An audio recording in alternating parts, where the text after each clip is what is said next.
After 24 years, Coach Larry Blakeney will be leaving the football program. And tonight we'll hear from him along with how players are reacting to the announcement. Stay tuned, Troy. Trojan Vision News starts now.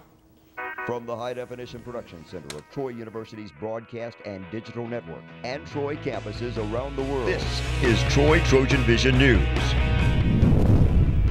Hello and welcome to Troy Trojan Vision News for October 6th, 2014. I'm Dustin Allen. And I'm Courtney Addison. Thank you for joining us this evening. Trojan fans now know that the football team is playing its last season under Coach Larry Blakeney. This morning, after 23 seasons as head coach of the Trojans, Larry Blakeney announced that number 24 will be his last. On Monday morning, Trojan football head coach Larry Blakeney stepped up to the lectern to address the Trojan Nation to let them know that this will be his last season. So it's time for me probably to move on, and the opportunity to finish coaching this team, especially where we are at this juncture in this season, is going to be one that I hope we can make a rewarding one. There is still half a season left to play. However, Blakeney hopes that the decision to make the announcement now will help make his last season a success. It's had a lot of thought put into it, I think, and you know, it was time to do something, and maybe a time that with that type of announcement might be a motivator, you know, might get some folks involved. I know there's a lot of folks involved on my phone and my email and my text the last 48 hours, so maybe we get everybody stirred up, we can get some things going. Although Blakeney is retiring as head coach, he still plans to continue working with Trojan Athletics. I still will hopefully, and I think for sure, maintain some kind of presence at Troy and try to help Troy University through assisting John Hartwell, our Director of Athletics, and Dr. Jack Hawkins, our Chancellor, and any projects and whatever that I can do, you know, along the way to make sure that I continue to be a part of this great university. And Blakeney appreciates the support the Trojan family has already given him at this time. It's good to know that within your organization and within your big circle of people, you got a lot of folks. Our phones have blown up. Janice and I both been texting since about half the night and this morning, and that's tremendous, man. People care. People care about this program, and that's a good thing, and that will sustain this program through whatever. Larry Blakeney's been here 24 years, and he's moving on to another horizon in his life, retirement. Hey, the next guy here with the interest that the people have in this program will sustain whomever that is to greater heights. Athletic Director John Hartwell says a nationwide search for a new coach is already underway, and he says he hopes to be able to make an announcement by December. And even though Blakeney gave his first public statement about his retirement this morning, word got out last night through social media after Blakeney informed his players and coaches about his plans to retire. Players give us their reaction to the announcement. I think it came to a shock to me, definitely. I think it came to a shock to the guys on the rest of the team too. You know, something like that big of news in the middle of the season, you know, nobody's really thinking about that at the time. So when it comes up, obviously no one's prepared for it or ready for it. So I was shocked, you know, but it was tough hearing that, you know, after all this time that he's finally retiring. So I was very, you know, my reaction is I kind of really don't have the words for it. You know, I've thought about it all last night after going home, you know, hearing that he was retiring, and you know, it was still kind of hard for me to really find the words. I mean, I was pretty hurt and didn't know what to think at the time, because Coach Blakeney's done a lot for me since I've been here. I mean, he's helped me grow up as a man more than anything, because even when I wanted to quit on myself, I had some sit-downs with Coach Blakeney where he really just expressed to me like how he loved me and how he was there for me no matter what. So it really hurt me when I found out about it. We were just wondering what was going on, and maybe kind of had a little feeling what it was about to be about, but you know, it's tough, but you know, it's his decision, and we got to try to win the games for him, and just try to let him go out as a winner. If the players are able to let Blakeney go out as a winner and win the rest of their games this season, then Blakeney's last game will likely be a bowl game. Otherwise, Blakeney's last game as head coach will be against Louisiana Lafayette on November 29th. Well, Courtney, Troy University is full of different cultures, and from all over the world, that is, and each of those cultures hope to share their history and beliefs with fellow Troy students. That's exactly right, Dustin, and Raven Adara shows us how one organization shared its culture over the weekend.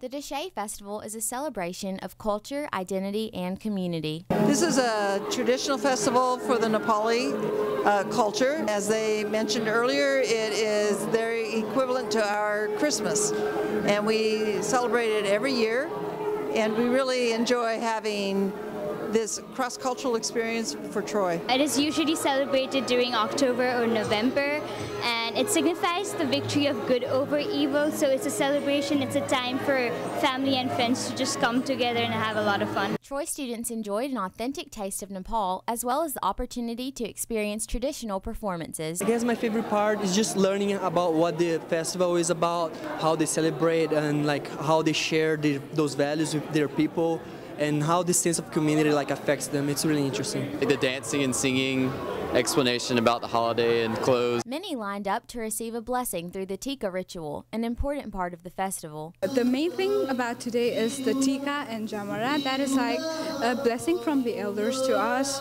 and the elder people, they put on the Tika and Jamara to the younger ones with lots of blessings. An annual blessing is given, and it's always performed by the elder. They put the Tika on the forehead, and they give a flower and a piece of fruit to the person being blessed. The Deshay Festival brought a sense of community and family to Troy University. This is actually my first time. I'm having a really good time, and I'm looking forward for the next one. Raven Adara, Troy, TrojanVision News. And even though Friday night's event only lasted for one evening, the festival in Nepal traditionally lasts 15 days. And now taking a look at news from around the state. In Tuscaloosa, a ride-sharing service is asking Tuscaloosa city government to let it enter the market without local licensing. Uber sent a message to its Tuscaloosa users last week seeking their support in a dispute with city officials over whether Uber drivers must get vehicle inspections and purchase business licenses. And out of Montgomery, a man accused of shooting a police officer Sunday has been arrested in Louisiana. LaSalle Parish Sheriff's Deputy Jay King confirms that Matthew Wright was arrested on Sunday, with reports indicating that he was apprehended after a chase by officers. And out of Florence, broadcasting pioneer Benny Carl has died at the age of 89. A family statement released Monday says the TV entertainer died recently at his home in Florida.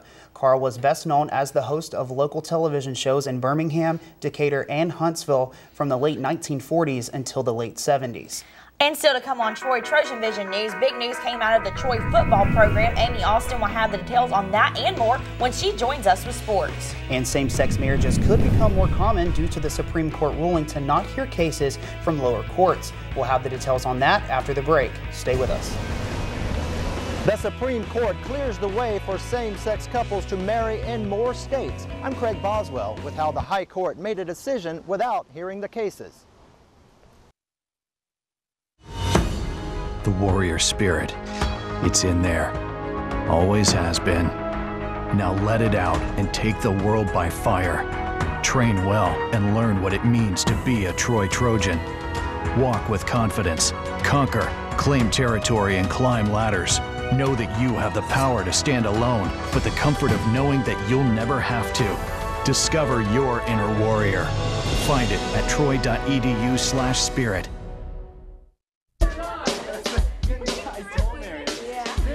Cool party. What do you guys want to drink? Can I have a head-on collision with a concussion twist? Make mine a fatal accident with no survivors. And you? A designated driver, please. You know, just a bottle of water. Awesome. You're a lifesaver.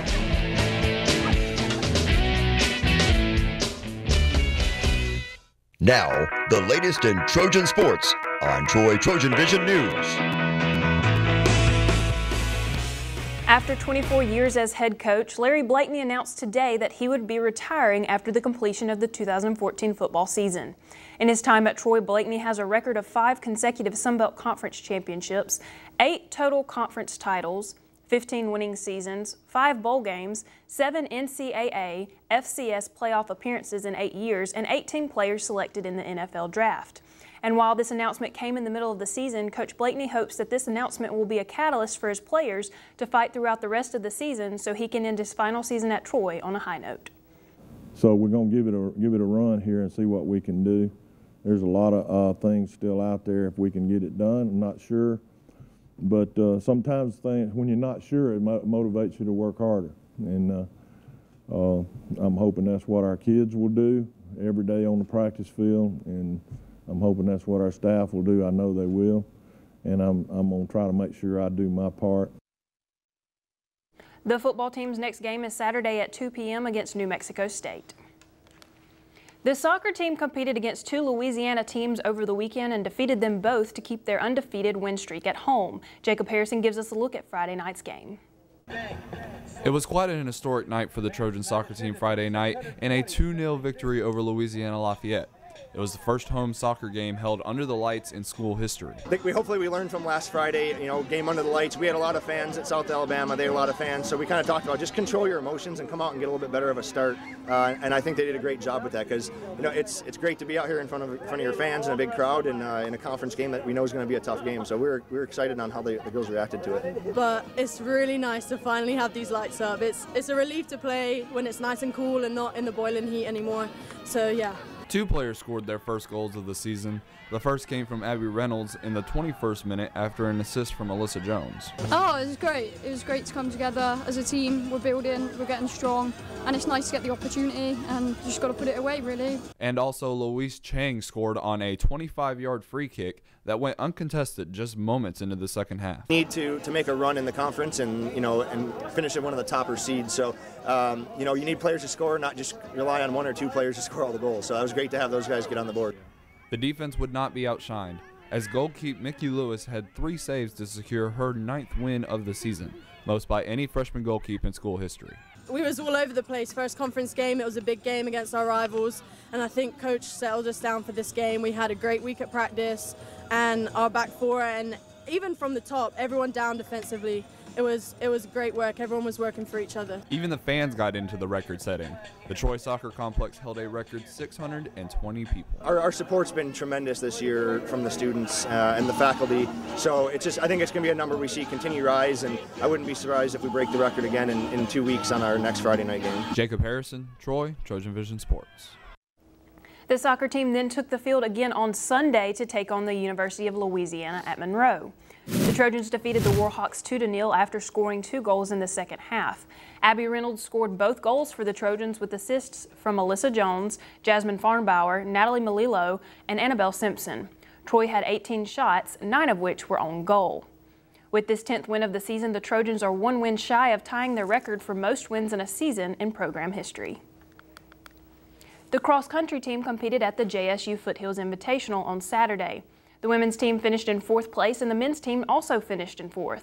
Julia Ostendorf finished in 5th for the women to lead for the Trojans with a personal best time of 18 minutes and 40 seconds. And for the men's team, freshman Cameron McCutcheon led in 8th place with a time of 27 minutes and 36 seconds. McCutcheon was followed by Sean Kent with a time of 27 minutes and 38 seconds. The Trojans' next competition will be in Tuscaloosa for the Crimson Classic hosted by the University of Alabama. The volleyball team competed over the weekend on the road against 2 tough conference teams. The Trojans were swept 3-0 on Friday against Georgia Southern. Maria Zelenovich led for Troy with 12 kills, while Simone Shaw followed with 10 kills. Allie Daldo led the defense with 16 digs, and Darby Giff had a team-high 4 blocks. Then on Sunday, the Trojans played the Appalachian State, where they were defeated 3-0. Kia Cheatham recorded a team-high 10 kills for the Trojans. Rena Terry had 27 assists for the Trojans. Daldo once again led in digs. She had a match-high 17 digs, and head coach Sonny Kirkpatrick feels that his team has things they still need to work on. We've got some issues that we need to kind of figure out and sort out, and unfortunately we kind of took a step back this weekend. we think we've addressed the issues. We're looking to get some changes and some fixes for Wednesday night's match. Trojans return home on Wednesday when South Alabama comes to Trojan Arena.